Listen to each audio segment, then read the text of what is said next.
بسم اللہ الرحمن الرحیم۔ شروع اللہ کے نام سے جو بڑا مہربان نہایت رحم والا ہے۔ طٰہٰ، اے محمد صلی اللہ علیہ وآلہ وسلم، ہم نے تم پر قرآن اس لیے نازل نہیں کیا کہ تم مشقت میں پڑ جاؤ، بلکہ اس شخص کو نصیحت دینے کے لیے نازل کیا ہے جو خوف رکھتا ہے۔ یہ اس ذات کا اتارا ہوا ہے جس نے زمین اور اونچے اونچے آسمان بنائے، یعنی خدائے رحمان جس نے عرش پر قرار پکڑا۔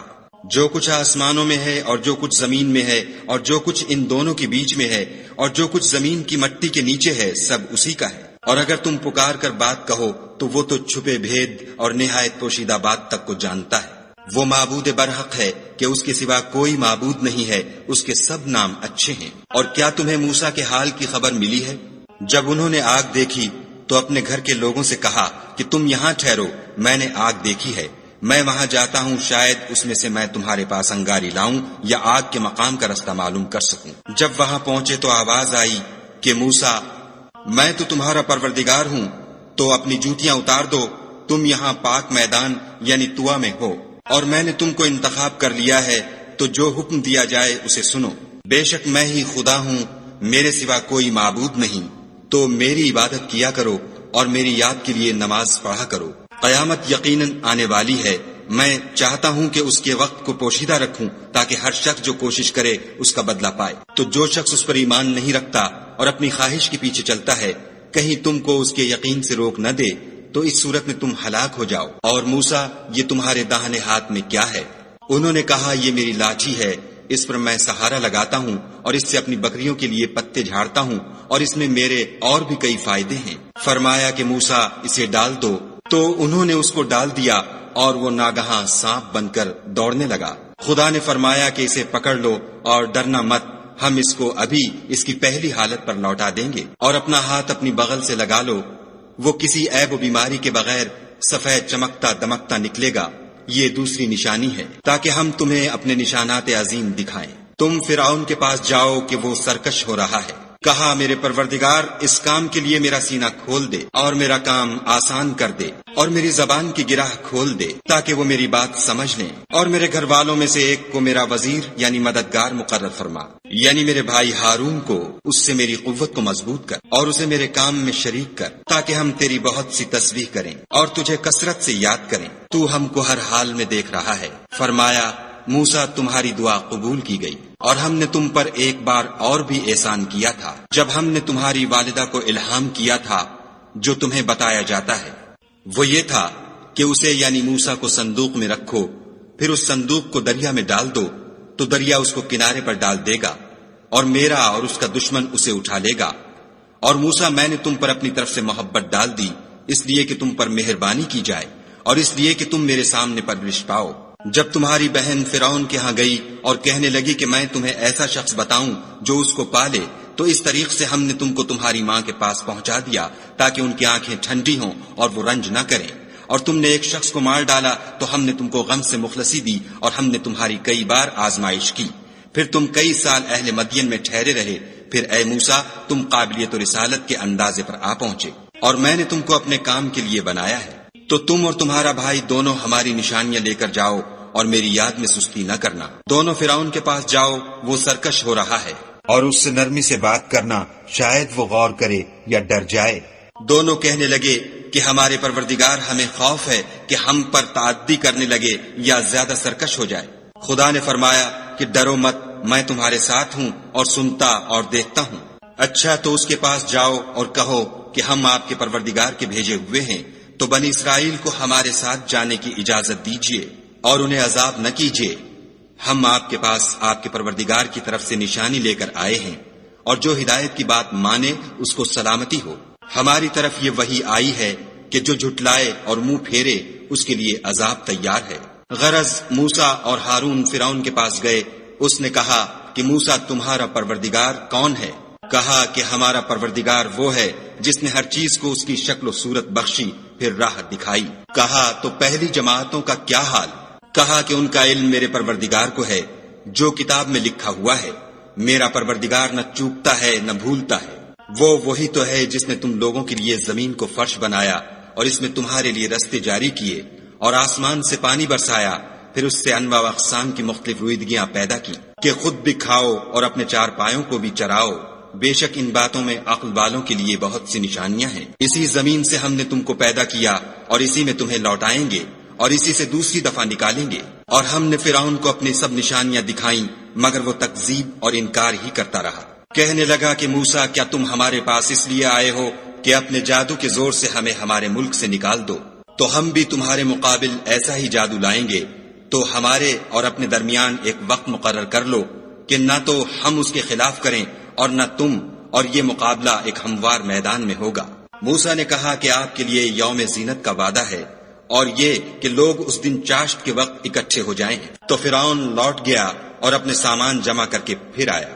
موسیٰ نے ان جادوگروں سے کہا کہ ہائے تمہاری کمبختی، خدا پر جھوٹ افطرا نہ کرو کہ وہ تمہیں عذاب سے فنا کر دے گا، اور جس نے افطرا کیا وہ نامراد رہا۔ تو وہ باہم اپنے معاملے میں جھگڑنے اور چپکے سرگوشی کرنے لگے۔ کہنے لگے یہ دونوں جادوگر ہیں، چاہتے ہیں کہ اپنے جادو کے زور سے تم کو تمہارے ملک سے نکال دیں اور تمہارے شائستہ مذہب کو نابود کر دیں۔ تو تم جادو کا سامان اکٹھا کر لو اور پھر قطار باندھ کر آؤ، آج جو غالب رہا وہی کامیاب ہوا۔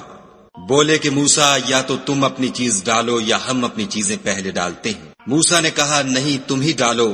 جب انہوں نے چیزیں ڈالی تو ناگہاں ان کی رسیاں اور لاٹھیاں موسیٰ کے خیال میں ایسی آنے لگیں کہ وہ میدان میں ادھر ادھر دوڑ رہی ہیں۔ اس وقت موسیٰ نے اپنے دل میں خوف معلوم کیا۔ ہم نے کہا خوف نہ کرو، بلا شبہ تم ہی غالب ہو، اور جو چیز یعنی لاٹھی تمہارے داہنے ہاتھ میں ہے اسے ڈال دو کہ جو کچھ انہوں نے بنایا ہے اس کو نگل جائے گی۔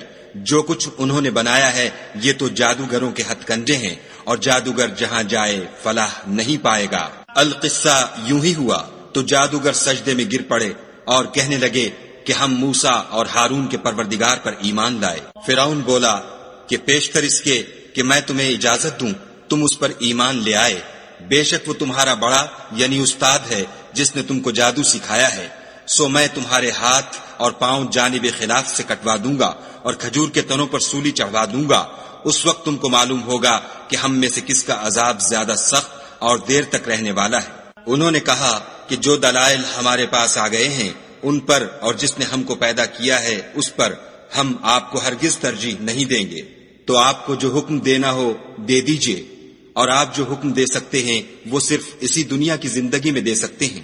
ہم اپنے پروردگار پر ایمان لے آئے تاکہ وہ ہمارے گناہوں کو معاف کرے، اور اسے بھی جو آپ نے ہم سے زبردستی جادو کرایا، اور خدا بہتر اور باقی رہنے والا ہے۔ جو شخص اپنے پروردگار کے پاس گناہ گار ہو کر آئے گا تو اس کے لیے جہنم ہے جس میں نہ مرے گا نہ جیے گا، اور جو اس کے روبرو ایماندار ہو کر آئے گا اور عمل بھی نیک کیے ہوں گے تو ایسے لوگوں کے لیے اونچے اونچے درجے ہیں، یعنی ہمیشہ رہنے کے باغ جن کے نیچے نہریں بہ رہی ہیں، ہمیشہ ان میں رہیں گے، اور یہ اس شخص کا بدلہ ہے جو پاک ہوا۔ اور ہم نے موسیٰ کی طرف وحی بھیجی کہ ہمارے بندوں کو راتوں رات نکال لے جاؤ، پھر ان کے لیے دریا میں لاٹھی مار کر خشک رستہ بنا دو، پھر تم کو نہ تو فرعون کے آ پکڑنے کا خوف ہوگا اور نہ غرق ہونے کا ڈر۔ پھر فرعون نے اپنے لشکر کے ساتھ ان کا تعاقب کیا تو دریا کی موجوں نے ان پر چڑھ کر انہیں ڈھانک لیا یعنی ڈبو دیا، اور فرعون نے اپنی قوم کو گمراہ کر دیا اور سیدھے رستے پر نہ ڈالا۔ اے آل یعقوب، ہم نے تم کو تمہارے دشمن سے نجات دی اور تورات دینے کے لیے تم سے کوہ طور کی داہنی طرف مقرر کی، اور تم پر من اور سلوہ نازل کیا، اور حکم دیا کہ جو پاکیزہ چیزیں ہم نے تم کو دی ہیں ان کو کھاؤ، اور اس میں حد سے نہ نکلنا ورنہ تم پر میرا غضب نازل ہوگا، اور جس پر میرا عذاب نازل ہوا وہ ہلاک ہو گیا۔ اور جو توبہ کرے اور ایمان لائے اور عمل نیک کرے پھر سیدھے رستے چلے اس کو میں بخش دینے والا ہوں۔ اور اے موسیٰ، تم نے اپنی قوم سے آگے چلے آنے میں کیوں جلدی کی؟ کہا وہ میرے پیچھے آ رہے ہیں، اور اے میرے پروردگار، میں نے تیری طرف آنے کی جلدی اس لیے کی کہ تو خوش ہو۔ فرمایا کہ ہم نے تمہاری قوم کو تمہارے بعد آزمائش میں ڈال دیا ہے، اور سامری نے ان کو بہکا دیا ہے۔ اور موسیٰ غصے اور غم کی حالت میں اپنی قوم کے پاس واپس آئے اور کہنے لگے کہ اے قوم، کیا تمہارے پروردگار نے تم سے اچھا وعدہ نہیں کیا تھا؟ کیا میری جدائی کی مدت تمہیں دراز معلوم ہوئی؟ یا تم نے چاہا کہ تم پر تمہارے پروردگار کی طرف سے غضب نازل ہو، اور اس لیے تم نے مجھ سے جو وعدہ کیا تھا اس کے خلاف کیا؟ وہ کہنے لگے کہ ہم نے اپنے اختیار سے تم سے وعدہ خلاف نہیں کیا، بلکہ ہم لوگوں کے زیوروں کا بوجھ اٹھائے ہوئے تھے۔ پھر ہم نے اس کو آگ میں ڈال دیا اور اسی طرح سامری نے ڈال دیا، تو اس نے ان کے لیے ایک بچڑا بنا دیا، یعنی اس کا قالب جس کی آواز گائے کی سی تھی۔ تو لوگ کہنے لگے کہ یہی تمہارا معبود ہے اور یہی موسیٰ کا معبود ہے، مگر وہ بھول گئے ہیں۔ کیا یہ لوگ نہیں دیکھتے کہ وہ ان کی کسی بات کا جواب نہیں دیتا اور نہ ان کے نقصان اور نفع کا کچھ اختیار رکھتا ہے؟ اور ہارون نے ان سے پہلے ہی کہہ دیا تھا کہ لوگوں، اس سے صرف تمہاری آزمائش کی گئی ہے اور تمہارا پروردگار تو خدا ہے، تو میری پیروی کرو اور میرا کہا مانو۔ وہ کہنے لگے کہ جب تک موسیٰ ہمارے پاس واپس نہ آئیں ہم تو اس کی پوجا پر قائم رہیں گے۔ پھر موسیٰ نے ہارون سے کہا کہ ہارون، جب تم نے ان کو دیکھا تھا کہ گمراہ ہو گئے ہیں تو تم کو کس چیز نے روکا؟ یعنی اس بات سے کہ تم میرے پیچھے چلے آؤ، بھلا تم نے میرے حکم کے خلاف کیوں کیا؟ کہنے لگے کہ بھائی، میری داڑھی اور سر کے بالوں کو نہ پکڑیے، میں تو اس سے ڈرا کہ آپ یہ نہ کہیں کہ تم نے بنی اسرائیل میں تفرقہ ڈال دیا اور میری بات کو ملحوظ نہ رکھا۔ پھر سامری سے کہنے لگے کہ سامری، تیرا کیا حال ہے؟ اس نے کہا کہ میں نے ایسی چیز دیکھی جو اوروں نے نہیں دیکھی، تو میں نے فرشتے کے نقش پا سے مٹی کی ایک مٹھی بھر لی، پھر اس کو بچڑے کے قالب میں ڈال دیا اور مجھے میرے جی نے اس کام کو اچھا بتایا۔ موسیٰ نے کہا، جا، تجھ کو دنیا کی زندگی میں یہ سزا ہے کہ کہتا رہے کہ مجھ کو ہاتھ نہ لگانا، اور تیرے لیے ایک اور وعدہ ہے، یعنی عذاب کا، جو تجھ سے ٹل نہ سکے گا۔ اور جس معبود کی پوجا پر تو قائم و معتکف تھا، اس کو دیکھ، ہم اسے جلا دیں گے، پھر اس کی راکھ کو اڑا کر دریا میں بکھیر دیں گے۔ تمہارا معبود خدا ہی ہے، جس کے سوا کوئی معبود نہیں، اس کا علم ہر چیز پر محیط ہے۔ اس طرح ہم تم سے وہ حالات بیان کرتے ہیں جو گزر چکے ہیں، اور ہم نے تمہیں اپنے پاس سے نصیحت کی کتاب عطا فرمائی ہے۔ جو شخص اس سے منہ پھیرے گا وہ قیامت کے دن گناہ کا بوجھ اٹھائے گا۔ ایسے لوگ ہمیشہ اس عذاب میں مبتلا رہیں گے، اور یہ بوجھ قیامت کے روز ان کے لیے برا ہوگا، جس روز سور پھونکا جائے گا اور ہم گناہ گاروں کو اکٹھا کریں گے اور ان کی آنکھیں نیلی نیلی ہوں گی، تو وہ آپس میں آہستہ آہستہ کہیں گے کہ تم دنیا میں صرف 10 ہی دن رہے ہو۔ جو باتیں یہ کریں گے ہم خوب جانتے ہیں۔ اس وقت ان میں سب سے اچھی راہ والا یعنی عاقل و ہوش مند کہے گا کہ نہیں، بلکہ صرف ایک ہی روز ٹھہرے ہو۔ اور تم سے پہاڑوں کے بارے میں دریافت کرتے ہیں، کہہ دو کہ خدا ان کو اڑا کر بکھیر دے گا اور زمین کو ہموار میدان کر چھوڑے گا، جس میں نہ تم کجی اور پستی دیکھو گے، نہ ٹیلا اور بلندی۔ اس روز لوگ ایک پکارنے والے کے پیچھے چلیں گے اور اس کی پیروی سے انحراف نہ کر سکیں گے، اور خدا کے سامنے آوازیں پست ہو جائیں گی تو تم آواز خفی کے سوا کوئی آواز نہ سنو گے۔ اس روز کسی کی سفارش کچھ فائدہ نہ دے گی مگر اس شخص کی جسے خدا اجازت دے اور اس کی بات کو پسند فرمائے۔ جو کچھ ان کے آگے ہے اور جو کچھ ان کے پیچھے ہے وہ اس کو جانتا ہے، اور وہ اپنے علم سے خدا کے علم پر احاطہ نہیں کر سکتے۔ اور اس زندہ و قائم کے روبرو منہ نیچے ہو جائیں گے، اور جس نے ظلم کا بوجھ اٹھایا وہ نامراد رہا، اور جو نیک کام کرے گا اور مومن بھی ہوگا تو اس کو نہ ظلم کا خوف ہوگا اور نہ نقصان کا۔ اور ہم نے اس کو اسی طرح کا قرآن عربی نازل کیا ہے، اور اس میں طرح طرح کے ڈراوے بیان کر دیے ہیں تاکہ لوگ پرہیزگار بنے یا خدا ان کے لیے نصیحت پیدا کر دے۔ تو خدا جو سچا بادشاہ ہے، عالی قدر ہے، اور قرآن کی وحی جو تمہاری طرف بھیجی جاتی ہے اس کے پورا ہونے سے پہلے قرآن کے پڑھنے کے لیے جلدی نہ کیا کرو، اور دعا کرو کہ میرے پروردگار مجھے اور زیادہ علم دے۔ اور ہم نے پہلے آدم سے عہد لیا تھا مگر وہ اسے بھول گئے، اور ہم نے ان میں صبر و ثبات نہ دیکھا۔ اور جب ہم نے فرشتوں سے کہا کہ آدم کے آگے سجدہ کرو تو سب سجدے میں گر پڑے مگر ابلیس نے انکار کیا۔ ہم نے فرمایا کہ آدم، یہ تمہارا اور تمہاری بیوی کا دشمن ہے، تو یہ کہیں تم دونوں کو بہشت سے نکلوا نہ دے، پھر تم تکلیف میں پڑ جاؤ۔ یہاں تم کو یہ آسائش ہے کہ نہ بھوکے رہو نہ ننگے، کہ نہ پیاسے رہو اور نہ دھوپ کھاؤ۔ تو شیطان نے ان کے دل میں وسوسہ ڈالا اور کہا کہ آدم، بھلا میں تم کو ایسا درخت بتاؤں جو ہمیشہ کی زندگی کا ثمرہ دے اور ایسی بادشاہت کہ کبھی زائل نہ ہو۔ تو دونوں نے اس درخت کا پھل کھا لیا تو ان پر ان کی شرم گاہیں ظاہر ہو گئیں، اور وہ اپنے بدنوں پر بہشت کے پتے چپکانے لگے، اور آدم نے اپنے پروردگار کے حکم کے خلاف کیا تو وہ اپنے مطلوب سے بے راہ ہو گئے۔ پھر ان کے پروردگار نے ان کو نوازا تو ان پر مہربانی سے توجہ فرمائی اور سیدھی راہ بتائی۔ فرمایا کہ تم دونوں یہاں سے نیچے اتر جاؤ، تم میں بعض کے دشمن ہوں گے، پھر اگر میری طرف سے تمہارے پاس ہدایت آئے تو جو شخص میری ہدایت کی پیروی کرے گا وہ نہ گمراہ ہوگا اور نہ تکلیف میں پڑے گا، اور جو میری نصیحت سے منہ پھیرے گا اس کی زندگی تنگ ہو جائے گی اور قیامت کو ہم اسے اندھا کر کے اٹھائیں گے۔ وہ کہے گا کہ میرے پروردگار، تو نے مجھے اندھا کر کے کیوں اٹھایا؟ میں تو دیکھتا بھالتا تھا۔ خدا فرمائے گا کہ ایسا ہی چاہیے تھا، تیرے پاس ہماری آیتیں آئیں تو نے ان کو بھلا دیا، اسی طرح آج ہم تجھ کو بھلا دیں گے۔ اور جو شخص حد سے نکل جائے اور اپنے پروردگار کی آیتوں پر ایمان نہ لائے، ہم اس کو ایسا ہی بدلہ دیتے ہیں، اور آخرت کا عذاب بہت سخت اور بہت دیر رہنے والا ہے۔ کیا یہ بات ان لوگوں کے لیے موجب ہدایت نہ ہوئی کہ ہم ان سے پہلے بہت سے فرقوں کو ہلاک کر چکے ہیں، جن کے رہنے کے مقامات میں یہ چلتے پھرتے ہیں؟ عقل والوں کے لیے اس میں بہت سی نشانیاں ہیں۔ اور اگر ایک بات تمہارے پروردگار کی طرف سے پہلے صادر اور جزائے اعمال کے لیے ایک میعاد مقرر نہ ہو چکی ہوتی تو نزول عذاب لازم ہو جاتا۔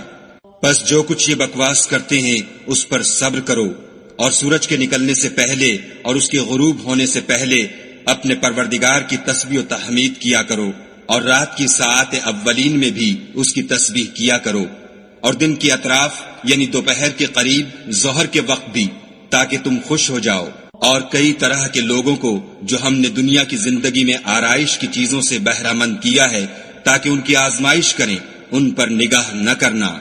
اور تمہارے پروردگار کی عطا فرمائی ہوئی روزی بہت بہتر اور باقی رہنے والی ہے۔ اور اپنے گھر والوں کو نماز کا حکم کرو اور اس پر قائم رہو۔ ہم تم سے روزی کی خواستگار نہیں، بلکہ تمہیں ہم روزی دیتے ہیں، اور نیک انجام اہل تقوی کا ہے۔ اور کہتے ہیں کہ یہ پیغمبر اپنے پروردگار کی طرف سے ہمارے پاس کوئی نشانی کیوں نہیں لاتے؟ کیا ان کے پاس پہلی کتابوں کی نشانی نہیں آئی؟ اور اگر ہم ان کو پیغمبر کے بھیجنے سے پیشتر کسی عذاب سے ہلاک کر دیتے تو وہ کہتے کہ اے ہمارے پروردگار، تو نے ہماری طرف کوئی پیغمبر کیوں نہ بھیجا کہ ہم ذلیل و رسوا ہونے سے پہلے تیرے کلام و احکام کی پیروی کرتے۔ کہہ دو کہ سب نتائج اعمال کے منتظر ہیں، سو تم بھی منتظر رہو۔ ان قریب تم کو معلوم ہو جائے گا کہ دین کے سیدھے رستے پر چلنے والے کون ہیں اور جنت کی طرف راہ پانے والے کون ہیں، ہم یا تم۔